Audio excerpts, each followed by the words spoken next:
Appropriately titled as Ankur, the film started the phase of meaningful cinema. How did the idea of making a film on this theme originate? Well, you see, Ankur, the story about that is a very long one. I won't bore you with the details. But the most important thing about it was that I had written it as a short story when I was still in college. And I wrote and rewrote scripts for Ankur for a long period of time. And after I was ready with the script of the film, then too it took another 12 years before I could actually make the film. Because nobody was willing to buy an idea like that. I couldn't find producers until I found Blaze. There were two people, Mohan Bijlani and Freni Variava. These two people, for some reason, felt that they could trust me with the subject like this, and that's how I got to make the film. But I had to wait for 12 whole years before I could find a producer for that. Now, do you think the subject of the film, Ankur, is relevant today too? 20 years later? You see, the subject, there is no subject that is not relevant for all time. When you take a subject that involves human beings, that subject is relevant all the time. But the approach, the attitude, the position that I have taken may not always be appropriate. You see, that changes with time because the conditions change, like the social conditions have changed, the economic conditions of the people have changed, the confronting forces have changed. All those things change. Now, Ankur dealt with the kind of changeover from feudalism, from the feudal way of thinking to what we might call today's way of thinking, and the kind of problems that caused on an overall sense. But it was also a relationship, it was also a love story of a certain kind, which makes it what one might call perennial. It's not located specifically at a certain time in history. It could be true for most times, because the human relationships are relevant all the time, not just for one particular time in history. Now, Manthan was about the milk cooperatives. What was the purpose behind making a film like this? The purpose was quite an enormous one. The fact was that rural development in this country, it showed one of the ways that rural development of the country, of India, could work out best of all through the means of producers' cooperatives. And one of the best examples of that have been the milk cooperatives of our country, because without the milk cooperatives, we would never have had what we now call the White Revolution. We wouldn't have had the amount of milk that we actually produce in this country and available to a very, very large section of the population. This wouldn't have been possible.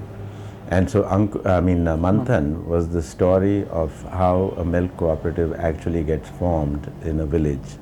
And I think it was a very important film. For me too, it was a very, very important film to have made. And it was a very useful and a vital film in many ways, because it was also one of the films that has been seen in practically most parts of India.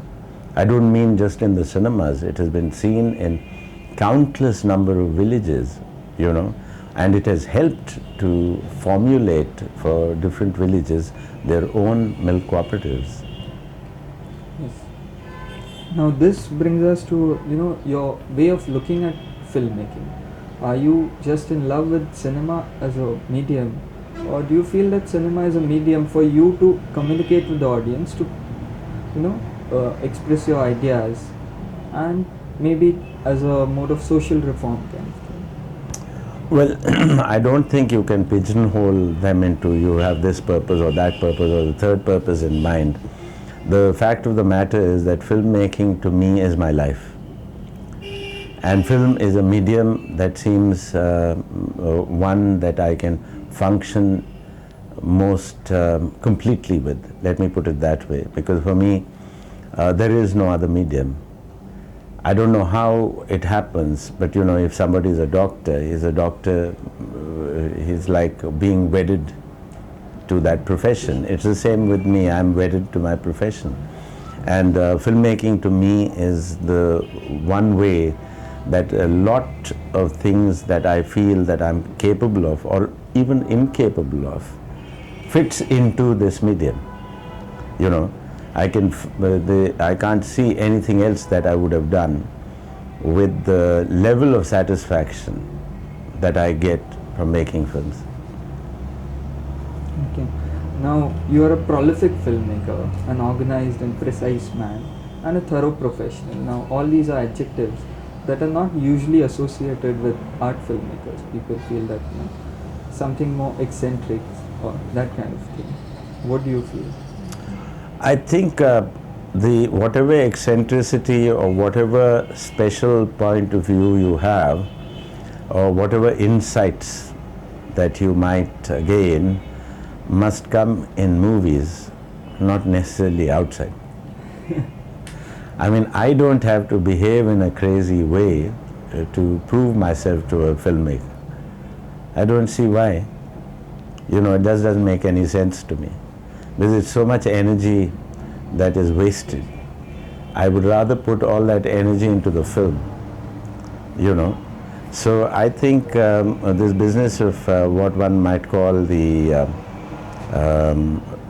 fin de siècle, that is the turn of the century, not this, we are coming to now a new turn of the century, I'm talking of the last turn of the century, had an attitude about an artist. An artist in inverted commas was supposed to be crazy, was supposed to be bohemian, was supposed to be different from the rest. But it's not that, because the artist is not so important as the work that he produces. To me, it's the work. It's what you produce, what you create, that's more important than how I should dress. If I wore half red and half green shirt, or I grew my hair until my knees, or if I can't, now I can't, but when I could, if I did that, would that make me a better filmmaker? I don't think so. Now, there's this question I've always wanted to ask. What is your opinion about mainstream commercial Hindi cinema? Well, you see, I have, mainstream work is necessary. It's an industry. Filmmaking is an industry. In fact, filmmaking is an industry even before it becomes an art. Because filmmaking has a primary purpose, which is to entertain people. And the more they entertain people, the more the industry can function. Because it's a business. Now that is one aspect of it, that is a fact that cannot be wiped off. So where's the question of my having any kind of attitude towards it? I'm part of that industry. I make a living by making movies. Everybody who's a filmmaker makes his livelihood out of making movies. But I may have certain opinions about the kind of films, that is the majority of the films that we are making, in the name of entertainment, what we actually are doing. Sometimes I feel that it's probably not necessary to pitch everything on the lowest common denominator, or to pitch everything on a populist level. You see, because I feel that film has the ability also to be an art. And I think its achievement will be more in terms of its art than in terms of it having sold a large number of tickets at the box office. Although selling a large number of tickets at the box office is important, because without it you wouldn't be able to make films. But I think people should not forget that there is a capability of film which we must also be able to use. Film is capable of many things. We should not automatically assume that it has only one role, and that role is to offer populist entertainment alone. So if I have any criticism, it's mainly on account of that. Okay. Now, don't you feel that somewhere along the line, there was this trend of meaningful cinema. It seems to have lost track and kind of died out. Why do you think this is happening? Well, nothing has died out. You see, things are moved into television. Yeah. The film in the old days was only film that was seen in the cinema halls. Today, films are made for television. Television has taken over a great deal, because television has become the new big mass media. Cinema has taken second place. All these things have happened, many things have happened, but it does not mean that those people who wish to make films that seem to make a great deal of sense, or that give you some kind of an insight into life, or have an attitude basically of, let us say, a humanistic attitude, sense of compassion, sense of feeling, about feeling for other human beings who you're living with. All these things, I think, are essential values that can come through the cinema. Now, some of these things have become a little less, but it does not mean that any of this has died out. We go through different kinds of phases. We have been through a very important and a very, what one might call, a very difficult phase for the cinema itself, not just in India, but through the world. Because of television, largely because of television and video, and cinema markets becoming shrinking. This was one of the reasons why there was a great crisis in the cinema. But then technology has come to help. So many things have come to help. So again, cinema appears to be growing all over again. So I have a feeling that nothing dies out in the world, It only changes. So those changes are taking place at the moment. Okay. You yourself seem to be going strong, although, meaningful cinema, as we said, seems to have lost time. And don't seem to be bothered by changing times. You went on to TV earlier on, you had big projects there. So, where do you think things are moving to now? Well, things are moving into a very interesting area. You see, slowly audiences are developing. You are able to differentiate audiences. Because of the proliferation of television channels, as you know, you will also find that different channels will have to create a certain profile for each one of themselves. In that process of creating a different profile, you will also find that people will demand certain kinds of programs, and those kind of programs will start to be made. Now, we are living through a very interesting time now, because all these things are happening. It's very confusing when all these things happen, but the fact is that you will find that you cannot just simply marginalize a section of the audience, because at one time you couldn't reach that audience, or if you could reach the audience, you couldn't reach that audience with what they wanted. Today it appears that with one or two channels, all channels were doing the same kind of programming. So it was a question of going from one channel to another, eeny, meeny, miny, moe, but you don't have to do that anymore. Now there will be channels that will appeal to a certain sensibility, another channel for another sensibility, and so on. Now this, in fact, helps. It would help people like me, because I know that the kind of programs I do, a certain section of the population finds it more interesting to watch than another section of the population who prefer another kind of programming. But with the many channels like that, you would find that this is again possible. Not just for television, but for cinema as well, this will happen. Okay. Yes.